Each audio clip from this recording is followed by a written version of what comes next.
This was a few years ago. I was in my early to mid-20s and I'd never played any tabletop role-playing games before, and I was very interested in joining a local D&D group as an attempt to make some IRL friends. The area I was living in at the time has a very small gaming community, so finding a group to play in isn't easy, especially if you're inexperienced.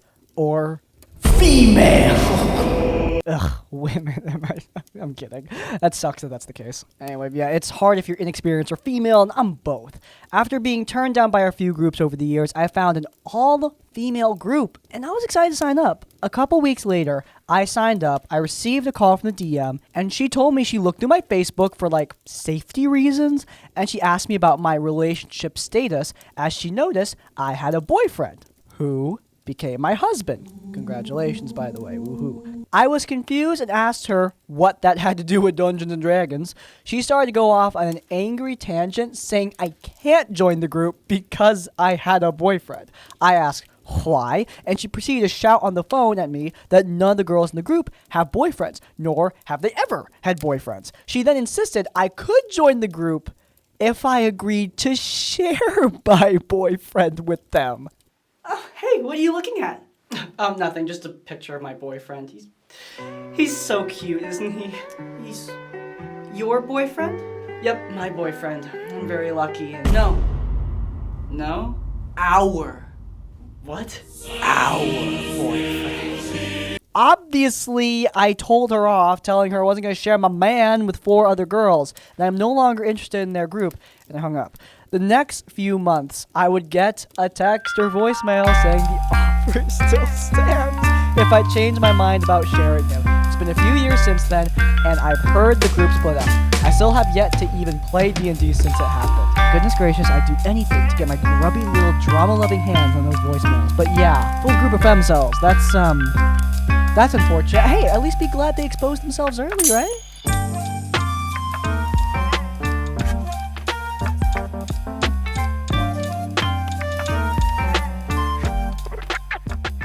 I've been a fan of your channel for a couple years now. I decided to finally submit one of my own horror stories. Sadly, I have had several over the past couple years playing TTRPGs, but I have had more positive experience than negative, so I'll consider that a win. Anyway, back in 2017, I was brand new to tabletop role-playing games. I'd heard about Monster Hearts on a podcast, and it seemed totally up my alley as a girl who grew up loving Buffy the Vampire Slayer. For those who don't know, Monster Hearts is a rules-light system in which players essentially play out paranormal teen dramas. It seems light and fluffy on the outset, but the game deals with some serious topics. Sexuality, toxic relationships, social anxiety, and all the horrors of being a teenager. I actually like being a teenager. I thought it was fun. It can be really fun and cathartic as a game, but you definitely need the right group for it, which is something I, as a newbie, didn't really grasp at the time. I saw a listing on Roll20 for a one-shot and decided to sign up. It was me, 2 other players, and the MC, Monster Heart's name for the Game Master. We'll call the players Paige and Ferris, and the Game Master, Jake. All names been changed to protect the innocent and the guilty. Even though this was meant to be a one-shot, we did have a session 0. Yay, woo, count as a W. At this point, I count anything as a W. All seemed well at first. Jake seemed like a nice guy who really loved the system. Paige, Ferris, and I hit it off immediately. I was stoked. We got to working on our characters and figuring out connections to one another because Monster Hearts puts an emphasis on strings, a system that essentially ties the characters to one another, for better or for worse. Paige and I quickly decided that my character would have a crush on hers. Paige's character, however, had a crush on a teacher. Oh no! No! The initial intent was that this teacher had no idea Paige's character liked him, and it never crossed any lines. It was also clearly the intent that by the end of the one-shot, Paige and I wanted our characters to have worked through some miscommunication and end up together. All this is important for later. Towards the end of session 0, Jake asked us if we'd be okay with him recording the sessions to possibly use as a podcast or something later. Paige and Ferris were fine with it, but I wasn't okay with it. I had a job that involved working with kids, and due to the nature of this particular game, I just wanted to be careful, you know? I made my reasons very clear, and everyone respected them. Or so I thought. Game day rolls around, things go off the rails almost immediately when, in the very first scene, the teacher asks Paige's character to help him with something in a classroom closet, and then begins just intensely making out with her immediately. I was surprised since that wasn't the understanding of the teacher character I'd gotten from Session 0, but Paige seemed fine with it, and I guess a lot of teen dramas do have student-teacher storylines. That doesn't mean they're good! They're still gross, man!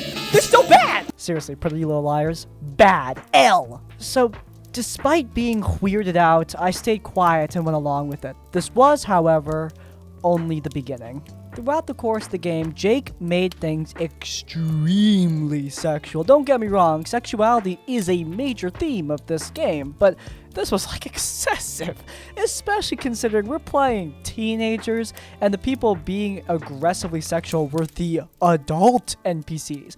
Almost every teacher character aggressively hit on Paige's character. No less than 3 were propositioning her, including the principal. Alright, take this whole school, throw it in the trash! Again, Paige herself did not voice any discomfort, and it wasn't my character being harassed by every NPC, so I stayed quiet. Neither Ferris or I got nearly the same attention, thankfully, but that didn't mean we were safe. At one point, Ferris's character was trying to hook up with, like, the jock of the school in the parking lot. My character, who was friends with Ferris, was like, I'm leaving. And Jake made me roll to leave the scene. Okay, time to leave this conversation behind. What? What's going on? No, I don't want to roll. I don't. What happens now? My legs, they're broken! When I failed the roll, the jock reached out, grabbed my character's hand, and forced her to stay and watch my friend hook up with this dude again. That's so much worse than the skit! This is when you might have expected me to speak up, because I was definitely uncomfortable now, and it was impacting my character directly. But I was new to gaming, and no one else was saying anything, so I guess I felt like I shouldn't. It was only a one-shot after all. We finished up the game, and I just put this all behind me. This sort of thing continued just for the next few hours. There's a very vague plot, I think. I can't even remember, but it mostly seemed to circle around creepy adults trying to sleep with Paige's teenager. Despite this, Paige and I did manage to get enough scenes together to have our girls resolve some miscommunications and get together, though we were constantly interrupted by another teacher who was essentially trying to hold Paige hostage in a classroom. Bro, don't stand between a lesbian and her girlfriend. That teacher's tough. Anyway, when our characters had their first kiss, I did notice that Paige quickly took over the narration of the scene and had fade to black so that Jake couldn't hypersexualize these queer teenagers kissing, which I was extremely grateful for. The session ends and it's weird. Jake seemed to totally forget that Ferris's character had at some point existed, so he had no resolution to anything, and was completely separate from Paige and mine's character. It all just kind of wrapped up in a strange way and the session ended. Jake seemed proud of himself, though the whole thing had left a weird taste in my mouth, and a strong desire to put this all behind me. Just as everyone was hopping out the Discord call, though, Jake asked to talk to me for a second. He proceeded to tell me that, despite my feelings, he had recorded the one-shot. I was shocked and confused, asked why he did that, and he said that, despite me making it clear that my reasons related to my job, he thought I was wrong. That was because I was shy, and I'd loosen up and be happy he'd recorded it. I know you didn't give consent, but I thought afterward you'd withdraw your lack of consent. No. No, man. No. I told him that was not how consent worked, and then quickly made an excuse to hang up the call because I was freaking out. I felt violated, especially in the wake of how icky the game itself had left me feeling. Jake kept DMing me to apologize, saying he really thought I'd be okay with it. He said he'd delete the recording. I told him he needed to do that, but he also had to tell Paige and Ferris what he had done because this impacted them too. At this point, Jake was like, okay, and I'll sure have your back and support you so that Paige and Ferris aren't upset with you. Since they said they wanted it recorded, I knew gaslighting when I could see it. I knew this guy was trying to make me scared the others would be upset with me, even though they both just said they were okay with being recorded. Not that they wanted to be. Also, since that was in session 0 before we saw exactly how insane and gross the game would become. What Jake didn't know is that I'd already messaged Paige and Ferris immediately after getting out of the call, so I knew they weren't mad at me in the slightest. In fact, they were outraged. They, unlike Jake, seemed to remember that I'd given concrete reasons for not wanting to be recorded, none of which were, I'm shy. Side note, is a totally valid reason to not want to be recorded. Even though that had been my reason, recording us without consent is illegal in several states in the United States. Not all of them, and the law that applies is the state where the recorder is present. So, if the game master is in a state where it's legal, the guy is in the clear. Just want to make that clear before people are like, oh my god, you should sue. People say that way too much, especially since most of those people don't understand the law. Not only that, but Paige and Ferris both acknowledged that they didn't like how the game had gone in the first place, and if they'd known they were being recorded, they likely would have handled the game very differently, and left sooner. Anyway, the 4 of us got back into a Discord call, and Jake tells them how he recorded us, but he's deleting it because I wanted him to, and they shouldn't be mad at me, blah, blah, blah. Paige and Ferris let him have it. They fully had my back, made it clear to Jake that he's the only one to be mad at, told him that it was really creepy, as was most of the game, and it was also likely illegal. Jake seemed shocked by this, like he sincerely thought the other players would support him. The guy had not read the room to see that. By the end of the session, we all seemed uncomfortable with how it had gone. He apologized again, saying it was already deleted. We told him we had no way of knowing he was telling the truth, and that all that trust, of which there wasn't much to begin with because this was a one-shot, and we all barely knew each other, that was gone. He tried to claim no harm, no foul, which Ferris called out as undercutting his apology because there was harm. All 3 of us got off the call and immediately blocked Jake, never to hear from him again. This put a very sour taste in my mouth about Monster Hearts for a while. Ferris, who had played the system before, made it clear that that's not how it's meant to be run, and the game's creators put a lot of safety mechanics that were not addressed by Jake, but I still didn't touch the system for about a year after that. Apparently they did get back into Monster Hearts, which is good, but keep in mind that doesn't always happen. Really bad experiences like this can genuinely just ruin a system, even if it's not the system's fault. This Game Master was bad all around. I have no idea what he was doing. Some people who play more romance-oriented games play it because they're horny, and that's not usually the point. Romance can be a great way to build up an awesome story. I mean, usually I don't get that, but I mean, there are absolutely times where a romance has me kicking my feet and giggling like a madman, alright? Romances are cool. It just sucks they get boiled down to just make horny. This is also a good showcase of the fact that no matter how many tools or session zeros you use, some DMs just suck. Those are armor, but they don't make you impenetrable. You should still absolutely use those systems, but just keep in mind that, like I say all the time, they are not a silver bullet to every problem. You still need to have, like, good people in your group, which this person was lucky to have. Oh, and don't record people without their consent, but, like, I feel like that one's a given. I'm kind of sick of how dreary my D&D games are getting. Seriously, it is a constant, never-ending doom and gloom all the way through, and I just want something a bit more verdant. All the books written that direction feel like they're for 9-year-olds. Thank God for HitpointPress. This week's videos are sponsored by HitpointPress and their newest adventure, HUMBLEWOOD Tales, a brand new supplement for D&D 5th edition that takes place in the lush world of HUMBLEWOOD. If you guys have been D&D fans for a bit, you'll know about HUMBLEWOOD. This is a very well-established setting, and HUMBLEWOOD Tales only builds it up further. You can explore the incredible city of Alderheart, a city in the trees, which, I mean, God, the art just brings it to life. It is so gorgeous. Even if you're not playing in the HUMBLEWOOD setting, the guide to Alderheart is so good, it allows you to just build up this incredible nature-themed city wherever in your world. Seriously, look, if you're a dungeon master and you need help building your next city, don't miss out on this book. It'll be a great aid. If you, like me, want to see where this HUMBLEWOOD tale will take you, head down into the description down below so you can pick up this incredible material from HitpointPress. As always, supporting our sponsors does support us. Thank you so much to HitpointPress for sponsoring this week's videos, and without further ado, I'm going to turn back into an animated rat so that we can get back to the video. So about a year ago, I was very deep into D&D, and while I already had a great group who I still play with to this day, I was really craving players more than once a week, so I could try out some other characters without axing my current ones who I still love very, very much.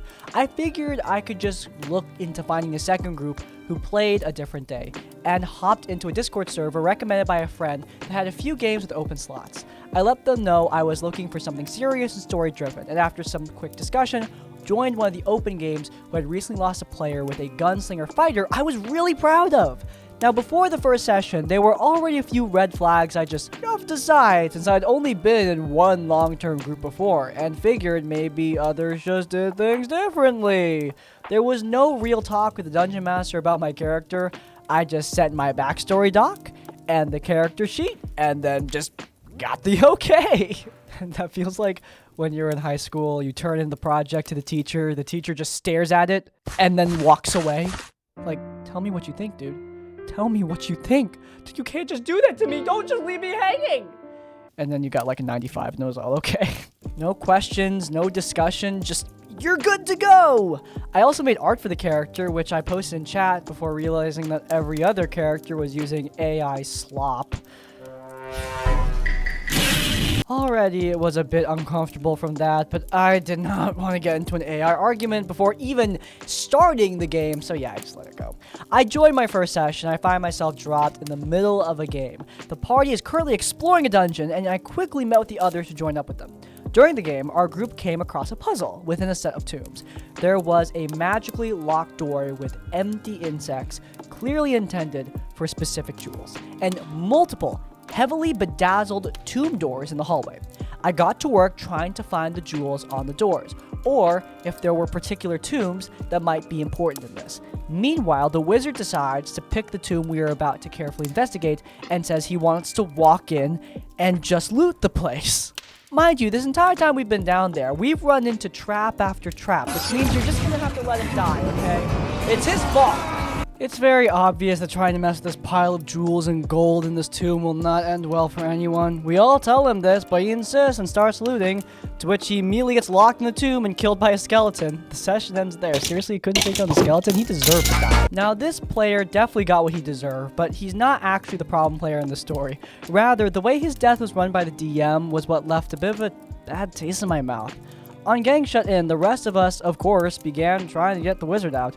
However, the DM told us that there was no lock to pick on the doors, and we couldn't break them. No check we could make to find anything, and we weren't even given an inkling of hope of getting through this darned door. The wizard was promptly killed by what the DM later described as a level 20 fighter entombed there. We were level 3. Fine, I'll take back the skill issue thing, alright? You're welcome. That made it seem pretty clear to me that the fight was just for show and none of our roles actually made any difference. Despite this, I decided to give it one more chance to see where things went on the next session. Next session starts, and the player that died now has a new character. We all take a look at the scene left by last session. Upon further investigation, are straight up told there was no possible way back into the closed tomb. Viewing the puzzle as a lost cause because we had simply thought the tomb was probably important to that, we decided to abandon it and explore other areas. A couple more things happened during this exploration that struck me as not cool, capital letters. First, we came across a room with one of those valuable items on the pressure plate traps. When checking the trap, the DM informs us that should this go off, it would instantly kill us all. The rogue wants to try disarming it, but is told he's not allowed to try that. He can only swap out the book for something of equal weight. A few more traps further into the dungeon also gives off major insta-kill vibes, though that was the only one the DM explicitly pointed out would end us. Second, later on in a random hallway, we, for no clear reason, happened upon a jewel key meant for the puzzle door back in the first room, which seems to completely invalidate that there was any puzzle to begin with. Now, while the DM was coming across to me as a bit controlling and seeming like their goal was a TPK, and the story was non-existent despite this supposedly being a story-driven campaign, the breaking point for me ended up being the way everyone dealt with the other problem, the rogue player. The rogue had decided to make his character totally mute, and he only communicated by way of writing on his notepad or signaling with some kind of body language. It was honestly a really neat idea. The only problem was that we were all in a voice chat Discord call without video, so in practice, anything this character did or roleplayed was typed out in chat and typically only reacted to by the other characters with quite a bit. Wait, why didn't the guy talk? He can talk. Like, he can say what his character's doing. It's not that complicated. We delayed in reacting to anything with his characters quite a bit. There was a pretty large disconnect between the characters during roleplay with this rogue, and by the time we were about halfway through session 2, everyone, including the DM, had stopped talking entirely and just moved to texting their dialogue and actions like a roleplay forum in order to stop forgetting the guy existed. I did not want to be rude about any of this, especially because the DM seemed to be using our pre-session chats as free therapy, which, oh boy, I did not join a D&D game for that. You know, I really think this all begins in my childhood. And with my mother, I mean, she never gave me anything except a stable home life, love and affection more than I could ever hope for. She was always kind and decent, and I mean, really, that was never enough for me. I wanted more Lego sets, really. Sir! Sir, this is a D&D game. I just politely sent a message saying I wasn't vibing with the group and hightailed it out of there after that session. No idea what happened to the game, but nobody there gave me any good vibes, and the whole thing was just extremely depressing. I can happily say, though, that I got my wish for a second game in the best way, as my current group is going to be starting another campaign alongside the old one. Hey, and that sounds really awesome. I'm happy for you. But yeah, this is a dungeon master that probably wants to run a hardcore campaign, but has no idea how to do it.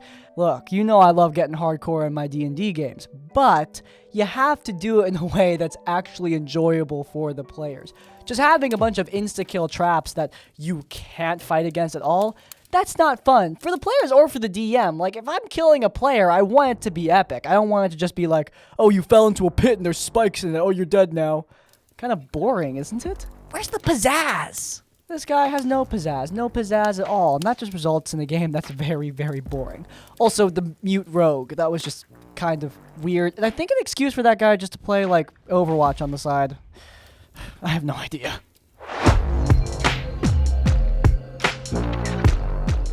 Hi Crispy, I've had a horror story / learning moment that's been on my mind for a while now, so I figured I'd share it here.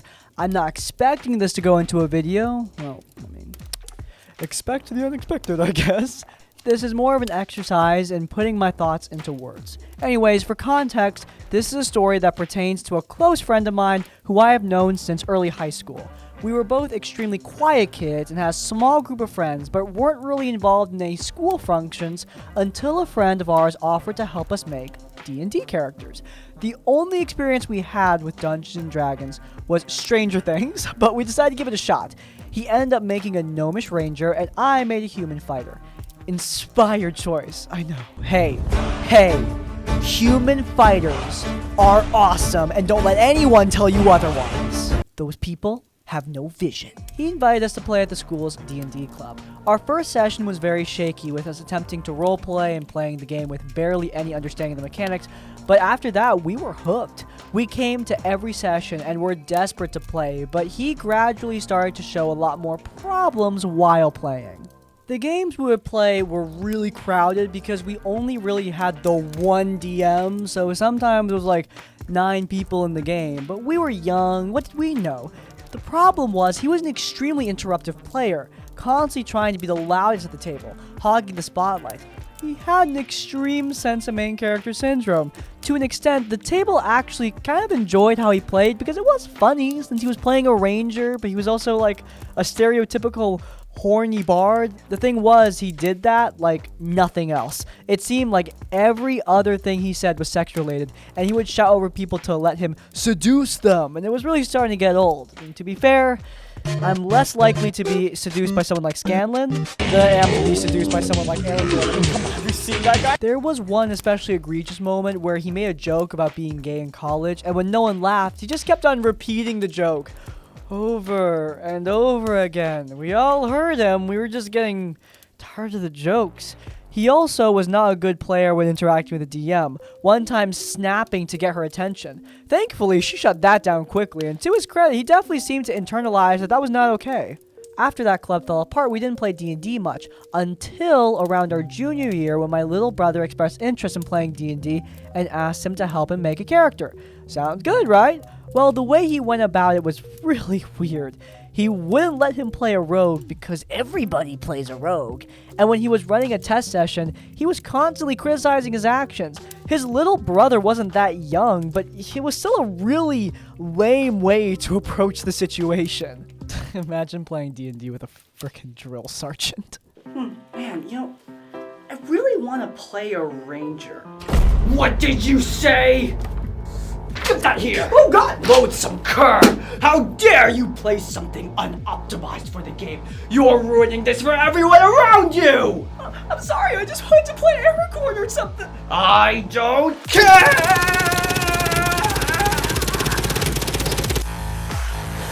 Anyway, let me show you how to play D&D the right way. That's my bad. Sorry. And for the next couple of years, when he would get a chance to play D&D, from what I saw, the campaigns didn't last long because I think his habits just wouldn't go away. It kept driving people off. They're probably wondering why I didn't step in and talk to him, seeing as how he was my best friend. Well, I really couldn't because he wasn't my friend. He was me. What a twist! I actually didn't see it coming, no joke. Every problem I described, all the cringe jokes and actions, all the problem-isms that you read before, that was all me. And for brevity, I didn't even say everything I did. And for a long time after I came to a realization that I was a bad player, I heavily avoided D&D as both a player and a DM. I was afraid of DM because I didn't want to be a controlling DM. I didn't want to play for, obvious reasons. But after a while into my college career, I ended up playing in a one-shot by the university D&D club, and it was fine. I played the game well, and I was sure to make sure I didn't undermine the other players, and was overall just a good player in at least my opinion. And after that, I got some of my closest friends who had no interest in D&D beforehand back into the campaign. They were hooked. The secret is creating a dice addiction. Ah, yes. Getting people hooked on dice. Good stuff, man. I played in a long-run campaign that had its own problem player, and even though that campaign went in a direction nowhere near my favorite, after it was all over, my DM DM'd me and praised my ability to be a supportive player and rolling with that guy's punches. That meant more to me than I could say, and I'm still friends with a lot of the players from that game still, to the extent that our DM is letting me run a one-shot within his universe as sort of epilogue game. The point is this, it's never too late to improve, and even if you were or are a problem player, you can always move forward and make a change for the better. Who you are and who you were before, that matters, but they are not who you are just because of who you were. And that's basically my whole spiel. Thanks for hearing me out. Yep, we just did a critical failure on a book called Blood in the Chocolate, which has a lot of racism and a lot of other foolishness. And the author of that book chose to be better. He deleted the product. He moved on with his life. He apologized for the content. And that is real respectable. Like you said, just because you did some foolishness doesn't mean you're inherently foolish. You can choose to be better if you recognize what happened and strive to move forward. But that recognition, that's the first part. I don't know how this writer recognized they were becoming a problem. Maybe someone talked to them. Maybe they just grew up and reflected. Either way, they engaged in self-improvement and better games followed. It's a lovely thing, ain't it? It's just frustrating how Hey, that's a wrap. If you guys enjoyed, then you might enjoy our last episode of Critical Failure. We talked about an award-winning incel RPG featuring a lot of racism. It's linked up in the cards, but before you go, please do leave a like on this one and subscribe to Crispy's Tavern so you don't miss any of our content as it comes out. And finally, if you want to leave your own stories or thoughts, go down in the comments down below. If you can't think of a comment, leave the comment. That's not how consent works, so let me know at the end of the video. Hey, by the way, if you have your own horror stories, you can send them directly to us. There's an email down in the description down below. Sending stories our way for a chance to be featured in one of these videos. But hey, even if you don't have any stories, an essence like, comment, subscribe. I'll see you all next time. Farewell.